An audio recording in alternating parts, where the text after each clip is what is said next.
Mari kita mencari 5 faedah. 5 faedah daripada ayat yang kita baca. Faedah yang pertama, ya ayyuhalladzina amanu la tas'alu an asya. Orang beriman, mu jangan tanya benda-benda pelik. Kata di para ulama tadi, anna mimma yunafi kamal iman, di antara yang menafikan kesempurnaan iman itu ditanya hak pelik-pelik. Allah Ta'ala suruh semaya subuh berapa rakaat? 2 rakaat. Kita mari belawai dengan ustaz, pasal apa 2 rakaat? Kita ke baru bangun tidur segar-mega molek maya 10 rakaat. Allahu Akbar. Zuhur pula orang tengah penat kerja, letihnya suruh 4 rakaat, patut 2. Kalau hak ni soalan kerah kepala dia panggil lagi ni. Sepatutnya bila Allah Ta'ala sebut Nabi buat 2, Nabi buat 4, Nabi buat 3, ikut je lah. Tak usah banyak masalah. Jadi bila banyak masalah tu, banyaklah masalah dia. Jadi jangan ada tanya benda-benda pelik-pelik. Ustaz pun tak ada jawab. Sebab tu dah setengah dalam kitab buku-buku yang bincang bab solat ni, dia cerita macam-macam lah sejarah solat. Nabi tu keluar dalam gelap jadi cerah. Kita kata benda hak tak mari daripada sunnah Nabi sallallahu alaihi wasallam yang sahih, tak usah sibuk-sibuk lah. Kita menyibukkan diri kita dengan beramal. Jadi beramal, maka itu yang pertama yang patut kita kena buat. Jadi ayat ini sekaligus mengajar adab orang Islam dengan Nabi sallallahu alaihi wasallam. Bila kita terima hak Nabi sahih daripada sunnah, amalkan. Bila hak Nabi larang, berhenti. Orang Kelantan kata sudut kecek banyak. Itu baru betul beradab dengan Nabi sallallahu alaihi wasallam. Nabi ni bila mari tanya banyak dia berubah muka dia. Dia tak mau bagi, tak sebab dia takut turun wahyu. Rasulullah sallallahu alaihi wasallam dia suka benar mencari yang mudah-mudah untuk umat dia. Ingatkan cerita Nabi kita solat tarawih. Mula-mula tak ramai, lepas tu ramai. Bila ramai penuh masjid, Nabi tak keluar solat di rumah dia. Ada sahabat mari ketuk pintu, ada macam-macam. Esok Nabi keluar sallallahu, Nabi kata, aku tahu kamu berkumpul semalam, tapi aku bimbang kalau aku keluar turun wahyu, solat tarawih jadi apa? Jadi wajib, nanya apa?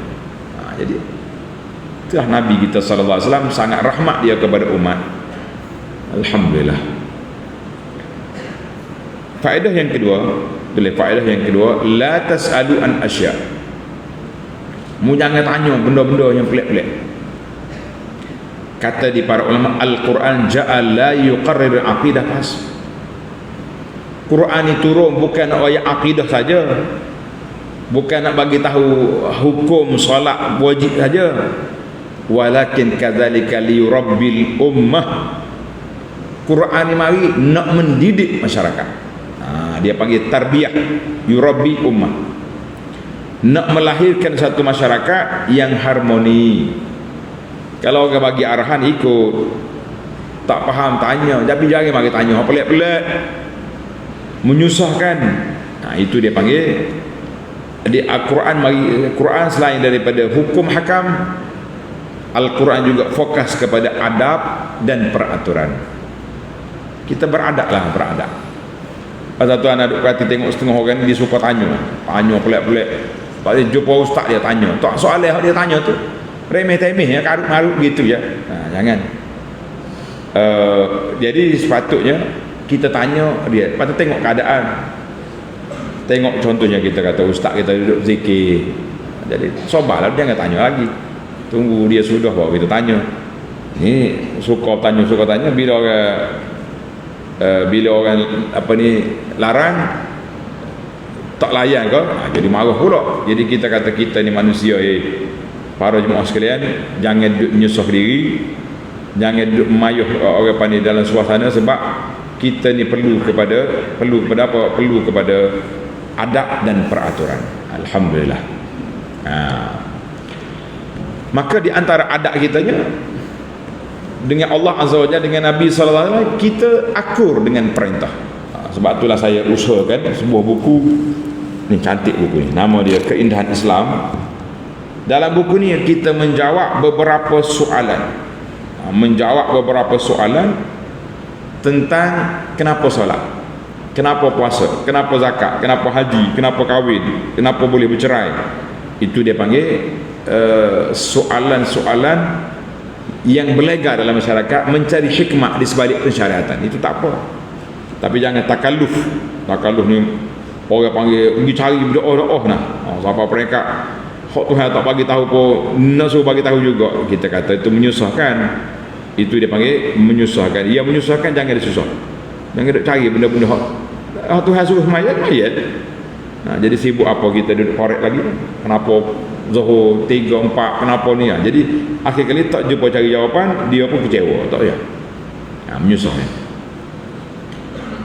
Dua. Yang ketiga Allah Ta'ala kata, qad sa'alaha qaumun min qablikum fa asbahu summa asbahu biha kafirin. Allah Ta'ala buat kepada kita satu bandingan contoh umat yang terdahulu. Mari tanya banyak, akhir kali tak terbuat. Contoh tanya banyak tu siapa dia? Ni lah. Mari tanya cerita lembu Bani Israel. Mari tanya, hampir-hampir tak boleh buat.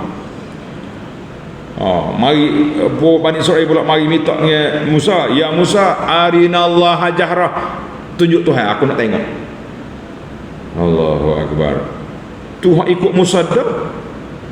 Hak lawan dengan Fir'aun pula dia kata, Musa kata Tuhan dia duduk atas, ibnili sarhan, dibuat bangunan tinggi, aku nak minta Tuhan Musa duduk mana. Fir'aun, mari orang kata apa cerdik dalam kita ini. Dia kata dia nak naik kapal terbang, nak kita Tuhan duduk atas, kata mana. Kita kata saudara, jangan duduk main dengan Quran. Allah Ta'ala sebut dalam Quran, Ar-Rahmanu 'alal 'arsy istawa. Allah Ta'ala beristiwa di atas aras. Kita hidup cari apa kerja, naik kapal terbang atau naik jet ya. Ini dia panggil ta'annud, kerah kepala, tak mahu terima ayat Quran, tak mahu terima tafsir ulama salaf. Kita kata itu tafsir yang salah. Tafsir yang ulama khalaf, dia kata dia tak mahu mikir panjang. Istiwa gigi tukar dengan nama istaula. Allah Ta'ala menguasai aras. Tak payah cari. Jadi kalau kita tak boleh terima tafsiran sebahagian ulama ni, tapi kita jangan bermain-main lah, jangan duduk main. Kau nak naik kapal terbang kita cari Tuhan.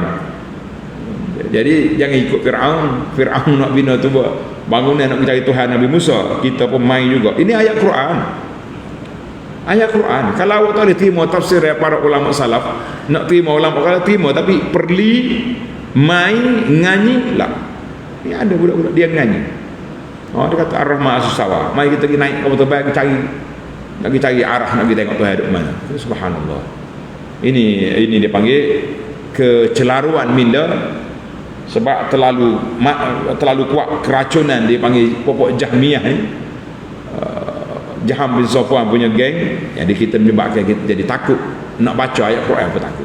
Subhanallah. Baiklah. Yang pentingnya kita ada kaedah dia, jangan menyamakan Allah dengan makhluk. Jangan kita bila bercakap tentang Allah kita mikir kepada makhluk. Lagu mana Allah? Lagu dia. Kalau kita pergi duduk, otak kita duduk memikir Tuhan sebuah makhluk, jadilah musyabbihah. Anggota Tuhan macam makhluk, jadilah mujassimah. Jadi sedap ayat lah ni. Mudah benar tuduh pada orang, ini game tajsim, ini game tasbih. Bila dia kata perbuatan itu kafir, patut dia ditempelkan tuduhan kepada orang, maknanya awak mengkafirkan orang. Waktu bercakap dia kata kumpulan yang suka mengkafirkan orang, buat dia tu dak kafirkan orang. Jangan main-main, jangan mudah terperangkap dengan mainan syaitan. Wal-iyazbillah. Baik, yang kelima, yang keempat. Nampak ada kontra ayat ni. La tas'alu an asya. Mu jangan tanya. Dalam ayat tulis, ayat suratul anbiya ayat 7, fas'alu ahla dzikri in kuntum la ta'lamun. Pergi tanya orang tahu, tanya ulama, tanya tuan guru kalau kamu tak tahu. Macam mana ayat ni? Kontra ke tidak? Nampak macam kontra. Jangan tanya, lepas tu pergi tanya. Macam mana kita nak faham? Jadi jawabnya ayat yang pertama tu larangan bertanya hok tak ada faedah. Larangan bertanya ta'annud kerah kepala. Larangan bertanya ketika turunnya Quran. Itu tak boleh. Ada pun arahan bertanya dalam surah Al-Anbiya ayat 7 ini, iaitu kita tanya tentang apa yang kita tidak faham tentang agama. Tanya tuan guru, tuan ustaz, tuan baba, tuan kiai, apa maksud ayat ni? Apa makna hukum ni? Kena tanya, jangan buat hukum sendiri. Kalau buat hukum sendiri kak, jawab dia banyak benda lah karutnya. Jadi kita kena tanya. Pergi tanya orang yang tahu, jangan tanya orang tak tahu. Pergi tanya orang tak tahu, saya rasa ni kuat juga ni. Satu masa dulu suka juga dia orang panggil grup semak suka, dia panggil usrah. Dia main saya rasa ayat ni saya rasa. Jangan gitu, kena tengok tafsir ulama. Jangan main saya rasa. Dari Quran ni tak boleh main saya rasa gitu. Saya nak rasa makan ni boleh. Baiklah. Jadi dalam ayat ini Allah Ta'ala mulakan la tas'alu an asya', jangan tanya. Kemudian wa in tas'alu, kalau kamu tanya, dia kata apa? Li faidatiz zajar anis soal. Jadi asalnya Tuhan larang, jangan tanya, supaya kita takut nak tanya benda tak faedah. Jadi wa in tas'alu anha, kalau kamu tanya juga nanti Quran turun menyusahkan, itu sebab kenapa dilarang. Jadi dalam Quran ini dia tak larang saja, dia sebut illatul man'i, kenapa dilarang. Jadi alhamdulillah kita pun tahu, jangan tanya dari pasal. Baik, yang terakhir, yang yang kelima, afallahu anha wallahu ghafurul halim. Allah Ta'ala maafkan kesalahan-kesalahan sebelum kita tahu hukum. Kalau kita bertanya juga, Tuhan maafkan. Ataupun pergi tanya perkara yang memang kita tak faham makna ayat, makna hadis, tidak jadi kesalahan. Jangan sampai tak tanya langsung. Kemudian Allah Ta'ala bawa bandingan pada kita, qad sa'alaha qaumun min qablikum thumma asbahu biha kafirin. Umat dulu mari tanya, lepas tu dia kafir. Jadi itulah binasanya orang dulu. Tadilah dalam hadis Nabi tadi kita dah ulang banyak kali, innama ahlakal ladzina min qablikum kasratu masailihim wa ikhtilaf ala anbiya'ihim. Binasanya orang dulu sebab banyak pergi tanya, banyak bertanya kepada Nabi, lepas tu tak ikut. Binasa ke tidak? Maka binasalah mereka. Alhamdulillah.